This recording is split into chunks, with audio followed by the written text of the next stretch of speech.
Mi nombre es Joan Emanuel Ibarra Mendoza y vengo a presentarles 20 temas basados en las 4 unidades de competencia. El primer tema de la unidad de competencia 1 es la desintegración de la URSS y el nacimiento de la globalización. En 1978 el polaco Karol fue elegido papa con el nombre de Juan Pablo II. Era una provocación para los comunistas rusos, que intentaron en vano asesinarlo en Plaza de San Pedro en 1981.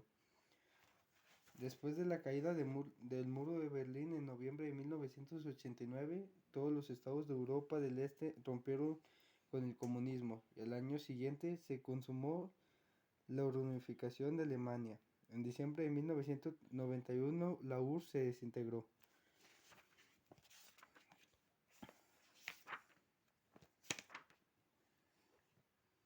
El segundo tema de la unidad de competencia 1 es la UNESCO, la Organización de las Naciones Unidas para la Educación, la Ciencia y la Cultura.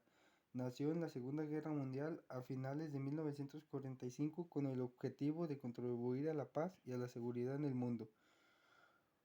Busca instaurar una cultura de la paz en la que las naciones procuren la educación permanentemente para todos con el propósito de inculcar valores democráticos. Además, la UNESCO nombra a sitios y elementos culturales específicos del planeta como patrimonio de la humanidad, con el objetivo de catalogar, preservar y dar a conocer lugares de importancia cultural o natural excepcional. El tercer tema de la unidad de competencia 1 es el Fondo Monetario Internacional. Ninguna organización financiera ha afectado la vida de la población mundial más profundamente que el Fondo Monetario Internacional.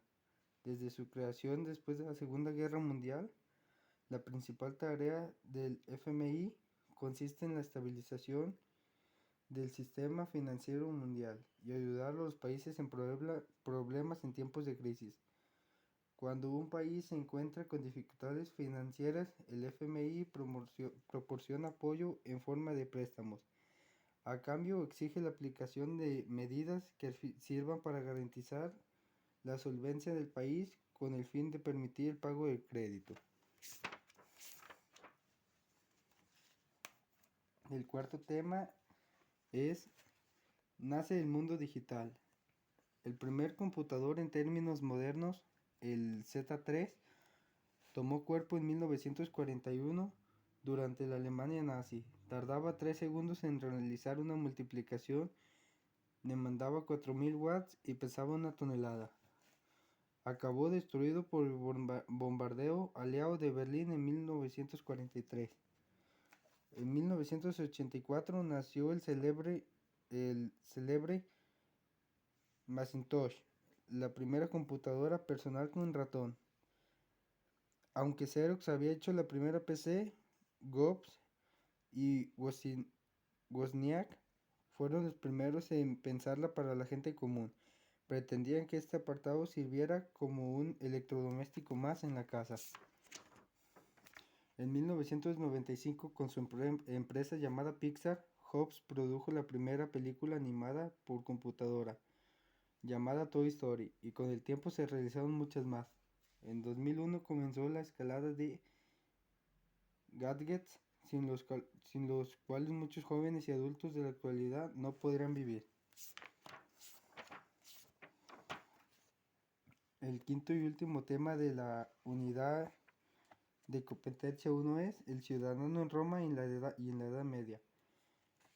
En el año 387 a.C. se acordó que hombres de todas las clases, no solo los patricios, podrían ser elegidos como cónsules en la práctica, siempre que tuvieran dinero suficiente. Forzaban a sus víctimas a rendirse o bien a ver cada ser vivo de su ciudad aniquilado, incluyendo mujeres, niños y hasta mascotas. Pero con todos los sanguinarios que podían ser, los romanos no trataban a los vencidos como individuos de segunda clase.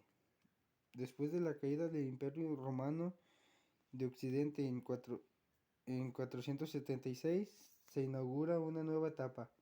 Se pierde progresivamente la idea de la ciudadanía como la pertenencia a una comunidad con sus derechos y obligaciones.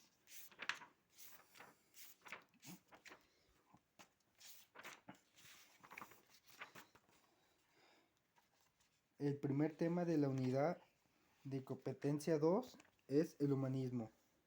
Los europeos se liberaron de la ideología medieval a lo largo de los siglos XV y XVI, cuando una saludable reacción los llevó a recuperar el aprecio por la vida terrenal y del hombre. Durante el siglo XVI, el germen renacentista italiano se esparció por el resto de Europa, incidiendo significativamente en el arte, liberando de las ataduras de la superstición religiosa. El hombre cobraba confianza en sí mismo. El hombre nuevo daba menos importancia a lo mágico y trascendente, empezó a enfocarse más en lo excepcional y científico. Se valoran los goces terrenales y conciencia de pecado. El segundo tema de la unidad de competencia 2 es la evolución del arte. El Renacimiento de ninguna manera es una revolución, pero cambia las cosas. Se construyen menos iglesias y más lonjas comerciales y palacios. Lo mismo ocurre con la escultura y la pintura. Se pintan menos santos y más retratos de particulares. En el norte de Italia, el Renacimiento alcanza la mayoría de edad. Esa zona de Europa se convierte en un mosaico. El mundo del arte cambia en el momento que un príncipe ilustrado, Ludovico el Moro, tiene el olfato de enlistar entre sus protegidos un tal Leonardo da Vinci. En 1546, a los 70 años, Miguel Ángel accedió a convertirse en el principal arquitecto de la Basílica de San Pedro en Roma y diseñó una gigantesca cúpula para coronar la construcción, elevada a 130 metros sobre el suelo. Mientras el genio toscano derrochaba talento, no faltaban los papas hedonistas y conficentes. El tercer tema es el racionalismo de Nicolás Maquiavelo, el mayor filósofo político de la Italia renacentista. Fue el florentino Nicolás Maquiavelo. Sus escritores reflejan la condición inestable de la región en su época. En 1512, los Medici regresaron para derrocar la República Florentina y Maquiavelo fue privado de su cargo. Desengañado y amargado, pasó el resto de su vida en su finca del campo, dedicando su tiempo a la escritura. Se inspiró en San Agustín de Hipona, quien comprometía que en un mundo poblado de pecadores, las buenas intenciones de un gobernante no garantiza que sus políticas vayan a obtener buenos resultados. Maquiavelo, en su obra maestra El Príncipe, insistía en que las acciones de un gobernante deben ser juzgadas por sus consecuencias y no por su cualidad moral intrínseca. Como aclaración, cabe decir que Maquiavelo jamás escribió en sus obras la frase que lo ha hecho célebre: el fin justifica los medios. El cuarto tema es: los europeos llegan a un continente desconocido. Entre los siglos XV y XVII, los países de Europa se lanzaron a la tarea de explorar y cartografiar nuevas tierras en busca de nuevos mercados. Los europeos se lanzaron como buitres sobre las nuevas tierras de América, Australia, África del Sur y Oceanía. Las armas modernas y los microbios les abrían el camino, reblandeciendo cualquier resistencia indígena. En 1492, Colón se lanzó en su aventura más osada con las famosas 3 carabelas. La mayor de las 3, la Santa María, medía 24 metros de largo y la tripulación total alcanzaba 90 temerarios. Se pasó 8 años dando vueltas por las islas del Caribe y las costas de América del Sur, convencido de que ésta estaba en el corazón del Oriente. Nunca se enteró de que Cuba era una isla y ni una sola vez pisó, ni sospechó siquiera su existencia. La masa continental situada hacia el norte que todo el mundo piensa que descubrió Estados Unidos.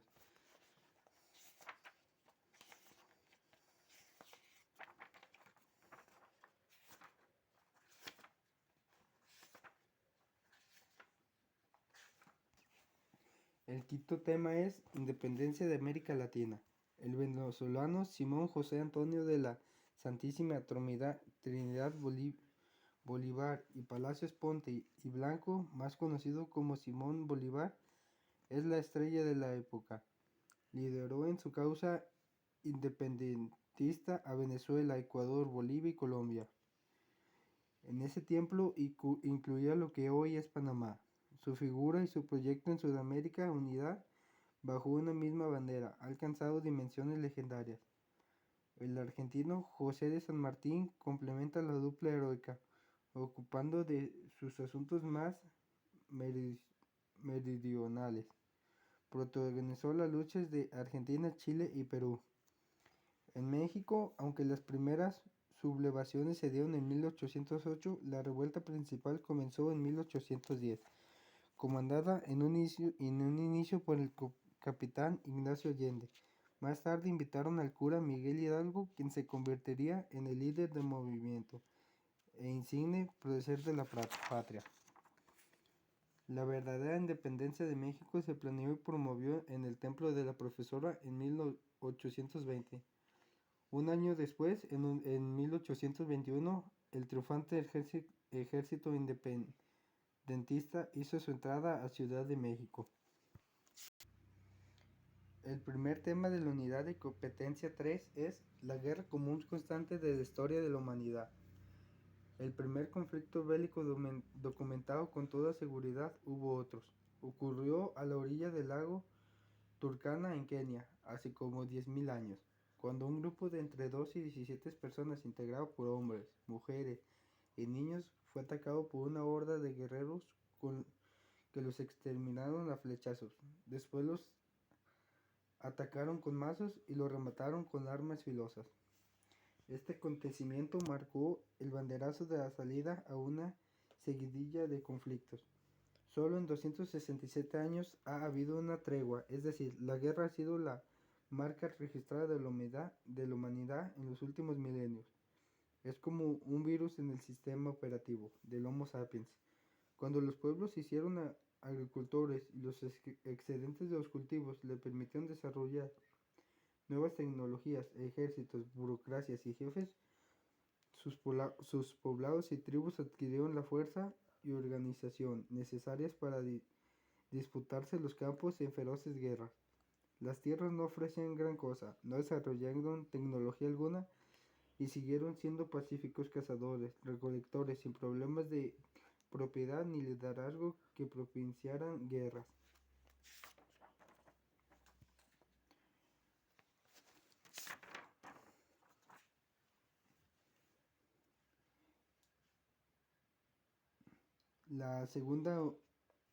El segundo tema de la unidad de competencia 3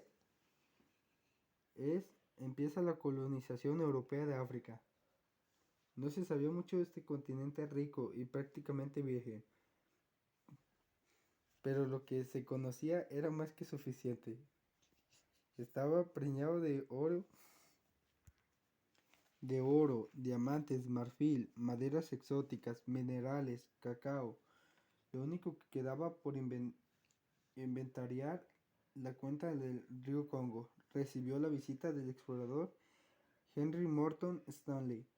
En la década de 1870 África ya estaba cartografiada, era el momento de repartírsela. Bélgica tomó la delantera y su nefasto rey Leopoldo I se apropió del Congo y lo trató como si fuera su patio trasero.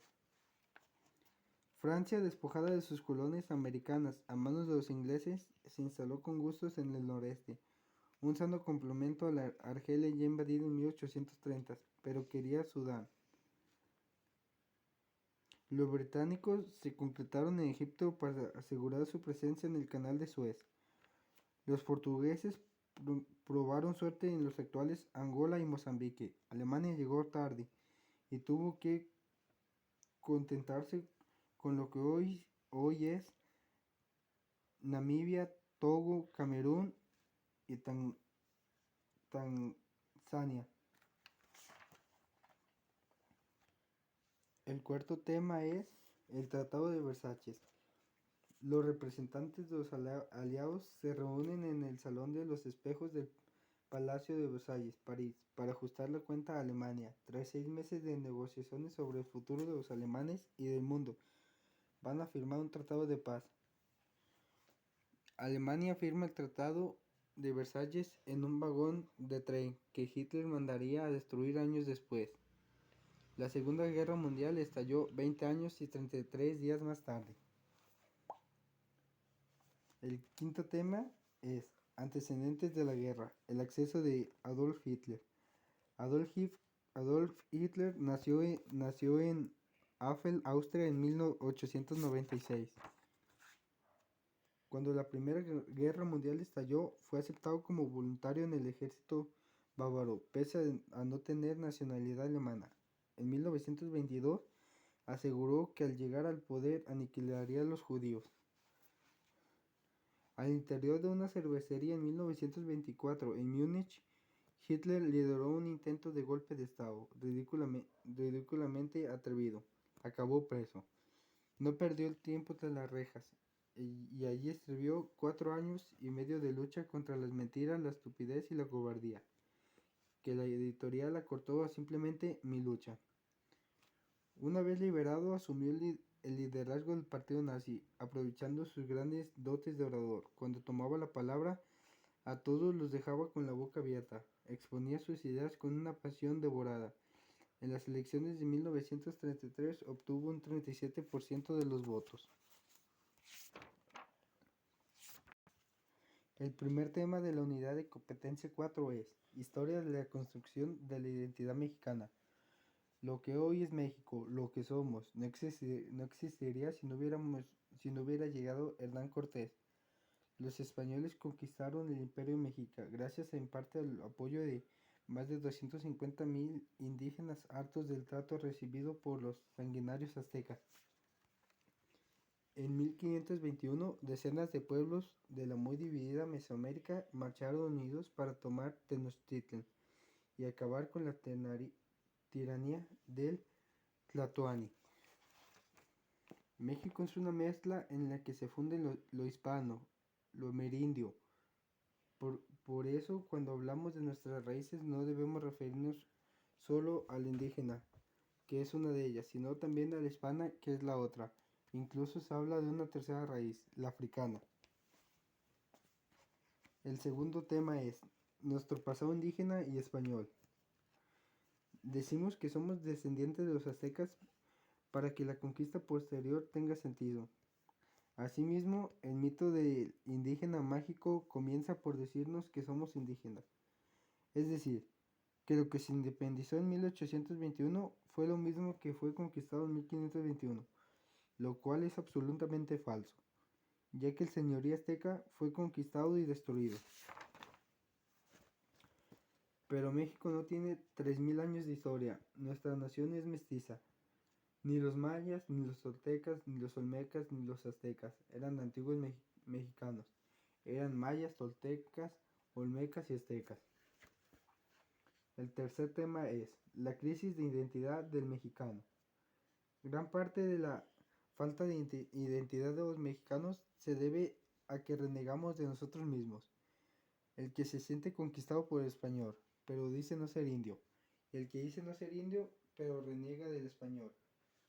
Esas son las paradojas en las que vive perdido el mexicano. Un ser que es parte indio, pero no quiere ser indio. Que es parte español, pero renega de su hispanidad. La conquista ya no debe otorgar pretextos. Dejemos esas ideas de que somos pobres porque nos conquistaron, de que somos potencia porque los gringos nos quitaron más de la mitad de nuestro territorio, de que no progresamos porque Estados Unidos no nos deja. México siempre ha tenido un repertorio de cualidades y recursos para elegirse de potencia mundial. Tenemos una rica variedad de elementos para sentirnos orgullosos de nuestra identidad. El cuarto tema es retos sociales y económicos. China y la India por sí solas suponen más de un tercio de la población mundial. Las consecuencias de sus progresos para el conjunto de la humanidad son difíciles de asegurar, pero podemos anticipar algunas cosas. El FMI ha calculado que la demanda energética mundial será de por lo menos un 50% superior a la actual para el año 2035. Si esto sucede, los combustibles fósiles se agotarían o se harán tan escasos que sus precios se tornarán prohibitivos para muchas naciones, llevando al borde del colapso la economía mundial. Quizá la única solución sea la tecnología, pero ¿qué clase de tecnología? Las renovables no resultan al día de hoy suficientes para proporcionar la cantidad de energía que requiere el planeta. La función fría no parece que sea una opción en un menú de décadas, y cuando lo esté, quizás sea tarde.